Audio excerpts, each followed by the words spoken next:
नमस्कार, आपण पाहत आहात रॉयल महाराष्ट्र न्यूज। सत्य, निर्भीड, निष्पक्ष आणि विश्वासार्ह पत्रकारितेचा आवाज। महाराष्ट्राच्या कानाकोपऱ्यातील महत्त्वाच्या घडामोडी, बातम्या आणि जनतेच्या भावना थेट तुमच्या समोर। सातारा रहिमतपूर रस्त्यावर तरुणाचे कुत्र्यासारखे वर्तन, नागरिकांची भीती, स्थानिकांनी दाखवली तत्परता। सातारा जिल्ह्यात गुरुवारी एक धक्कादायक घटना घडली आहे। सातारा रहिमतपूर रस्त्यावर अंगापूर फाट्याजवळ एक तरुण रस्त्याच्या मध्यभागी हात आणि गुडघ्यावर रांगत होता। याच दरम्यान तो दमलेल्या कुत्र्यासारखे तोंडातून जीभ बाहेर काढत बसत होता, ज्यामुळे नागरिकांची भांबेरी उडाली।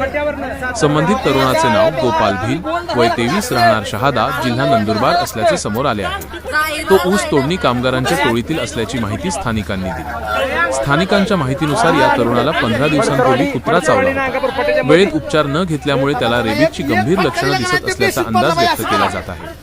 घटनास्थळी उपस्थित नागरिकांनी त्याच्याजवळ जाण्याचा प्रयत्न केला असता तो कुत्र्यासारखा गुरगुरत अंगावर धावून येत होता। त्यामुळे परिसरात काही काळ भीतीचं वातावरण निर्माण झालं। मात्र स्थानिक युवकांनी अत्यंत सावधपणे वाघरीच्या सहाय्याने या व्यक्तीला जेरबंद केले। त्याचे हात बांधल्यानंतर पोलिसांच्या मदतीने त्याला तात्काळ अधिक उपचारासाठी क्रांतिसिंग नाना पाटील जिल्हा सरकारी रुग्णालयात हलवण्यात आले। या प्रकाराचा व्हिडिओ सोशल मीडियावर मोठ्या प्रमाणावर व्हायरल झाला असून नागरिकांनी वेळेवर दाखवलेल्या तत्परतेचं कौतुक होत आहे।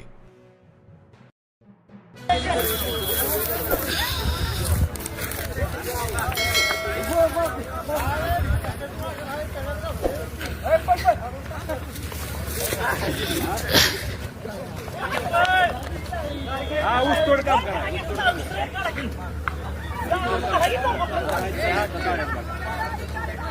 अगोदर फट्यावर ना सातारा त्याला तुम्ही गोल धरायला लागतं, असं सांगण्यावर धरायला लागतं।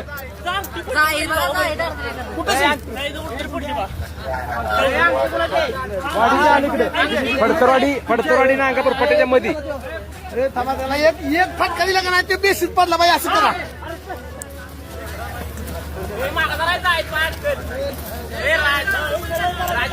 अरे सरळ करायचं, सरळ रोड अंगावर फट्यापासून उभा करा, उभा